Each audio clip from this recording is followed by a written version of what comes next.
ప్రస్తుతం మనం cantonment MLA Lasya Nanditha accident అయినటువంటి వెహికల్ దగ్గరే ఉన్నాము. చూడొచ్చు XL6 అది కొత్త కారు, ఇంకా నంబర్ కూడా రాలేదు. ఎంత దారుణంగా డ్యామేజ్ అయిందో కళ్ళకు కనబడతా ఉంది. జననీ estates farmlands Chandan valley square yard 2299 రూపాయలు మాత్రమే. యాక్చువల్లీ ఆమె ఒక ప్రైవేట్ పార్టీకి అటెండ్ అయ్యి తిరిగి మళ్ళీ ఆమె ఇటు పటాన్ చెరువు వైపు వెళుతూ ఉండగా యాక్సిడెంట్ అయిందని చెప్తున్నారు. సుల్తాన్పూర్ అనే ఒక ప్లేస్ లో యాక్సిడెంట్ అయింది. కానీ ఇప్పుడు వెహికల్ మాత్రం అక్కడ లేదు. ఒక 3 కిలోమీటర్స్ ముందుకు తీసుకొచ్చేసి ఎగ్జిట్ నెంబర్ 3 దగ్గర, అంటే పటాన్చెరు వెళ్ళే ఎగ్జిట్ నెంబర్ 3 దగ్గర వెహికల్ ని పార్క్ చేశారు. ఎందుకంటే ORR లో పెడితే ప్రమాదం కాబట్టి, వెహికల్స్ కి ఇబ్బంది అవుతుంది కాబట్టి తీసుకొచ్చి ఇక్కడ పెట్టారు. ఎంత దారుణమైనటువంటి యాక్సిడెంట్ అనేది, అసలు పార్ట్ అసలు ఏది పనికి రాకుండా పోయినటువంటి సిచ్యువేషన్ కనిపిస్తుంది. చూడండి, కేవలం రైలింగ్ కి తగిలితే ఇంత పెద్ద యాక్సిడెంట్ అవ్వదు అనేది ఒక మాట వినిపిస్తా ఉంది.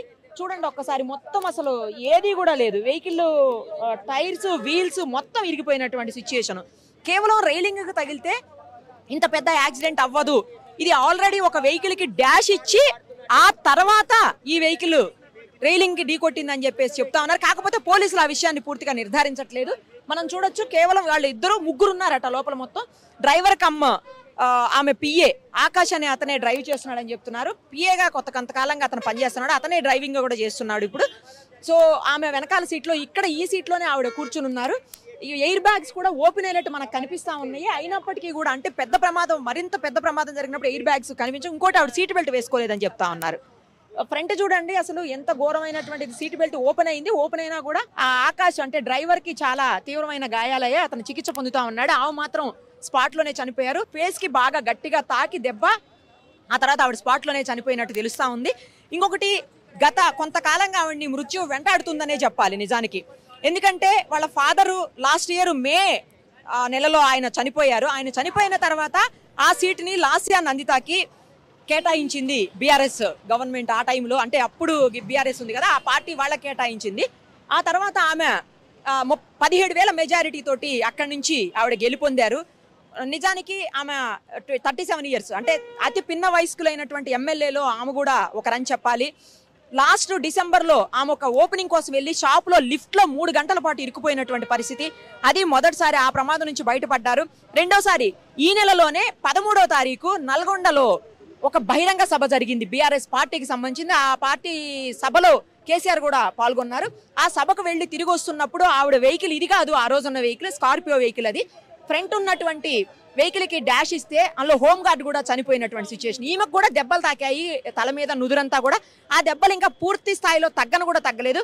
ఎగ్జాక్ట్ 10 డేస్ గ్యాప్ లోనే మళ్ళీ యాక్సిడెంట్ అవటం, ఆవిడ ప్రమాదంలో చనిపోవటం మనం చూస్తున్నాము. నిజానికి నేను ఇందాకే చెప్పాను, మృత్యు వెంటాడుతుందేమో అనిపిస్తుంది చూస్తూ ఉంటే వరుస ఘటనలతోటి. ఆమె మరి ఎందుకు ఎలర్ట్ కాలేదో కూడా తెలియదు. నిజానికి డ్రైవర్లు ఇంతకు ముందంతా కూడా గవర్నమెంట్ లో ఎమ్మెల్యేలకి, ఎంపీలకి, అలాగే మినిస్టర్స్ లెవెల్లో ఉన్న వాళ్ళందరికీ కూడా గవర్నమెంట్ GAD ఆధ్వర్యంలో ప్రొఫెషనల్ డ్రైవర్స్ ని, చాలా ఎక్స్పీరియన్స్డ్ డ్రైవర్స్ ని, వెహికల్స్ ని కూడా వాళ్లే ప్రొవైడ్ చేసేవాళ్ళు. బట్ ఇప్పుడు అలా లేదు, కేవలం అలవెన్స్ మాత్రమే ఇస్తున్నారు. వీళ్ళు డ్రైవర్లను పెట్టుకుంటున్నారు, అలవెన్స్ ఇస్తున్నారు. ఇక్కడైతే మనకు వెహికల్ 100 లాక్ అయినట్టు కనిపిస్తా ఉంది మీటరు. డైరెక్ట్ గా ఇది రైలింగ్ కే ఢీకొనిందా, లేదు అంటే ముందు వెహికల్ కి ఢీకొని తర్వాత రైలింగ్ కి ఏమన్నా ఢీకొట్టిందా అనేది మాత్రమే క్లారిటీ లేదు. ఒకసారి ఆ స్పాట్ కూడా చూద్దాము, రైలింగ్ కి ఢీకొట్టినటువంటి స్పాట్. వెహికల్ చూస్తుంటేనేమో కంప్లీట్ గా 100% వెహికల్ వేరే వెహికల్ ని డాష్ ఇచ్చిన తర్వాతనే రైలింగ్ కి గుద్దినట్టుగా అనిపిస్తా ఉంది. బట్ అక్కడ సిచ్యుయేషన్ చూస్తే మాత్రం కేవలం రైలింగ్ కి తగిలినట్టుగానే కనిపిస్తా ఉందంట.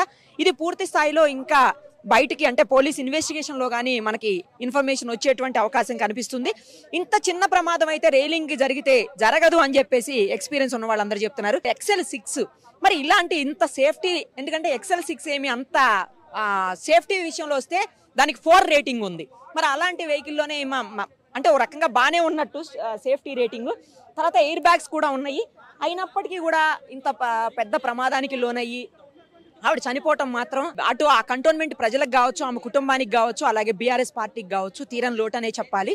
ఇప్పటికే బీఆర్ఎస్ పార్టీ నేతలందరూ కూడా స్పందించారు. ముఖ్యంగా ముఖ్యమంత్రి సీఎం రేవంత్ రెడ్డి గారు కూడా స్పందించి ఆయన ఖచ్చితంగా ఆమె ఆత్మకు శాంతి చేకూరాలి, నాకు చాలా ఫ్రెండ్, ఆయన మంచిగా ఉండేవాళ్ళు నాతోటి, సాయన్న గారని వాళ్ళ నాన్నగారిని కూడా గుర్తు చేసుకున్నారు. అతి చిన్న వయసులోనే ఈమె ప్రమాదానికి గురవటం దారుణమైన విషయం అని ఇప్పటికే బీజేపీ నేతలు బండి సంజయ్ గారు, తర్వాత హరీష్ రావు గారు, కేటీఆర్ గారు కూడా గతంలో ఒక 1 వీక్ 10 డేస్ బ్యాక్ ఇద్దరు కలిసి కూర్చున్నటువంటి ఒక ఫోటోని పిక్ ని షేర్ చేస్తూ ఈ రోజు ఈ వార్త వినాల్సి రావడం దురదృష్టకరం అని చెప్పేసి ఆయన కూడా ట్వీట్ చేశారు. ఒక్కసారి చూడండి ఎంత దారుణంగా ఉందో వెహికల్, అసలు చూస్తుంటేనే భయం వేస్తుంది. వెహికల్ చూస్తుంటేనే ఎంత దారుణమైనటువంటి సిచ్యుయేషన్ లో ఈ ప్రమాదం జరిగి ఉంటుంది అనేది, అసలు ఏ ఒక్క పార్ట్ కూడా లేదు. అసలు ఇక్కడ చూడండి ఇదంతా కూడా సిమెంట్ లాంటిది ఏదో దీని మీద పడింది, డస్ట్ లాంటిది కూడా. ఇది రైలింగ్ అలాంటిది ఏమీ ఉండదు, ముందున్న వెహికల్కి ఏదో డాష్ ఇచ్చారు అనేదే అందరూ కూడా అంటున్నటువంటి పరిస్థితి. కానీ ఏదైనా జరిగిన సంఘటన మాత్రం అత్యంత దారుణమైన విషయం. పొద్దున్న 5:15 టైంలో 5:15, 5:20 ఆ టైంలో జరిగిందని చెప్తా ఉన్నారు. ఇమీడియట్ గా 5 నిమిషాల గ్యాప్ లోనే ఇక్కడ నుంచి పోలీసులు వెళ్ళడం, ఆ వెహికల్ ని అక్కడి నుంచి షిఫ్ట్ చేసి ఇక్కడ తీసుకొచ్చి పెట్టారు. ఇంకా పూర్తి స్థాయిలో ఎంక్వైరీ జరిగితే పైకి ఇంకోటి ఏంటంటే ఆకాష్ అనే వ్యక్తికి గాయాలయ్యి, తీవ్రంగా గాయాలయ్యాయి. ఎవరైతే డ్రైవింగ్ చేస్తున్నారో అతనికి, ఆమె పిఏ. సో అతని కూడా బయట కోలుకొని బయట పడితే అప్పుడు మనకి పూర్తి స్థాయిలో అసలు ఏం జరిగింది, నిజంగా వెహికల్ రైలింగ్కే ఢీ కొట్టారా, లేదు అంటే ముందు ఉన్నటువంటి ఏదైనా వెహికల్ కి గట్టిగా డాష్ ఇచ్చిన తర్వాత ఈ వెహికల్ మళ్ళీ వెళ్ళి రైలింగ్ కి ఢీ కొట్టారా, తర్వాత ఎంత స్పీడ్ లో ఉన్నారు, ఎందుకంటే ఎర్లీ మార్నింగ్ పైగా ఫాగ్ కూడా ఉందని చెప్తా ఉన్నారు. ఫాగ్ ఏమన్నా కనిపించక అట్లా జరిగిందా, లేదు ఆ టైంలో నిద్ర ఉన్నటువంటి పరిస్థితి కూడా ఉంటుంది కాబట్టి తెల్లవారుజామున, అంటే ఆ టైం అలా ఏమన్నా జరిగిందా, ఈ పూర్తి వివరాలు అయితే రావాలంటే మాత్రం కొంచెం టైం పట్టేటువంటి అవకాశం ఉంటుంది. ఒక్కసారి ఎక్కడైతే ప్రమాదం జరిగిందో ఆ స్పాట్కి కూడా వెళ్ళి చూసేద్దాం, రైలింగ్ దగ్గర ఏం జరిగిందో కూడా ఒకసారి చూసేద్దాం రండి.